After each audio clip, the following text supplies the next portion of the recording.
Shooting, tyre இதில் ஏறுறது, அதுபோல் பாறை அது அந்த மார்க்கெல்லாம் வச்சு ஏறுறது, இது மாதிரி ஒரு 10 ஈவெண்ட் இருக்குன்னு வச்சுட்டு அந்த 10ல் நீ 10 முடிச்சாதான் உனக்கு அந்த அட்வென்ச்சருக்கு உள்ள மெடல் கிடைக்கும். புரியுதா? ஸோ அப்போ நம்ம முதல்ல என்ன பண்ணணும், முதல்ல அட்வென்ச்சருக்குள்ளே நம்ம என்ட்ரு ஆகிட்டோம்னா அந்த 10 ஈவெண்ட்டையும் முடிக்கிறதா நம்ம சுத்தமாக இருக்கும். யார் ஃபஸ்ட்டு ஒரு நம்பர் வச்சுருப்பாங்க, எத்தனை பேர் ஃபஸ்ட்டு முடிக்கிறாங்களோ அவங்களுக்கு தான் மெடல். ஸோ நீ கிடுக்கிடுன்னு அந்த 10 இதுலேயும் கையெழுத்து முடிச்சா மட்டும் பத்தாது, அங்கே நிற்கிறவங்கள்ட்ட நீ சைன் வாங்கணும். ஒரு சீல் அடித்து ஒரு சைன் பண்ணி கொடுப்போம். புரியுதா? அப்போ இந்த கார்டு கொடுப்பாங்க, அந்த கார்டை வச்சு தான் நீ என்ன பண்ணணும், அந்த கார்டை பத்திரமா வச்சுக்கணும். நீ கடைசியாக அந்த கார்டில் 10 பேருக்கு கையெழுத்து வாங்கி கொடுத்தீங்கன்னா தான் அதை முடிச்சதாக இருக்கும். அதுக்கப்புறம் தான் உனக்கு அட்வென்ச்சர் மெடல் கிடைக்கும். அதே போல் ஒவ்வொரு ஆக்டிவிட்டிக்கு போகும்போதும் உனக்கு ஒரு பாஸ் ஒன்று கொடுப்பாங்க, அதை கையில் வச்சுக்கணும். ஒவ்வொரு இடத்துக்கு போகும்போதும் அவங்கள்ட்ட நீ சைன் அதை ரிசீவ் பண்ணணும். புரியுதா? குளோபல் வில்லேஜ் அப்படின்னு இருந்ததுன்னா அங்கே 4 ஹால் இருக்கும்.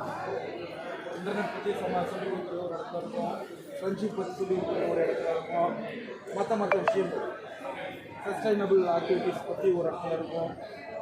புரியுதா? இந்த 4 ஹாலுக்கு போகும்போது 4லையும் நீ அவங்கள்ட்ட சைன் வாங்கணும். ஒருத்தங்க வாசனை வாங்கணும் பெரிய விஷயமா இருக்காது.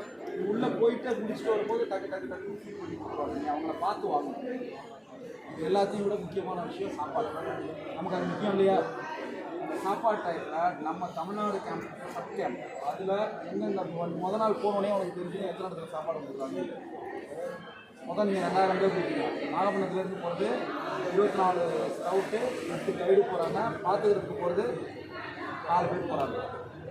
இவங்க ஒவ்வொருத்தரையாக கூப்பிட்டு சாப்பிடுன்னு சொல்கிற மாதிரி வச்சுட்டாங்க. அந்த ஸ்கவுட்டு சாப்பாடு கொடுத்துட்டாங்கன்னா அனௌன்ஸ்மெண்ட் வரும். அப்போ நேரடியாக நம்ம என்ன பண்ணோம், நம்ம டென்ட்டுக்கு வந்து இம்மீடியட்டாக சாப்பிட போகணும். புரியுதா? சாப்பாடு மட்டும் நீ கட்டு உங்கள்கிட்ட இருக்கும், டம்ளர் இருக்கும், அதை எடுத்துகிட்டு அந்த சாப்பாடு எந்த இடத்துல நமக்கு அரேஞ்ச் பண்ணியிருக்காங்களோ அந்த இடத்துல ஒன்றும் உனக்கு சங்கடமாக மட்டும் பண்ணணும். நீ அந்த டயத்துக்கு வந்துடணும், அவ்வளோதான். ஏன்னா நீ வேறு இடத்துல இருப்ப, அட்வென்ச்சர் ஆக்டிவிட்டியில் இருப்ப, ஃபன் ஆக்டிவிட்டியில் இருப்ப. அங்கே போனோன்னா நம்ம இன்னொரு 10 நிமிஷம் நிற்கலாமேன்னு உனக்கு தோணும். அவங்களே விரட்டி விட்டுருவாங்க. விரட்டி விட்டுனாலும் நான் இல்லை நம்ம விடுவாங்களான்ட்டு நீ நிற்பேன். அதெல்லாம் பண்ணக்கூடாது. அவங்க விரட்டி விட்டாங்கன்னா நீ பாட்டுக்கு நேரம் எங்கே வரணும். 1 நிமிஷம் யாரும் சாப்பிடலாம், யாரும் சாப்பிடல கை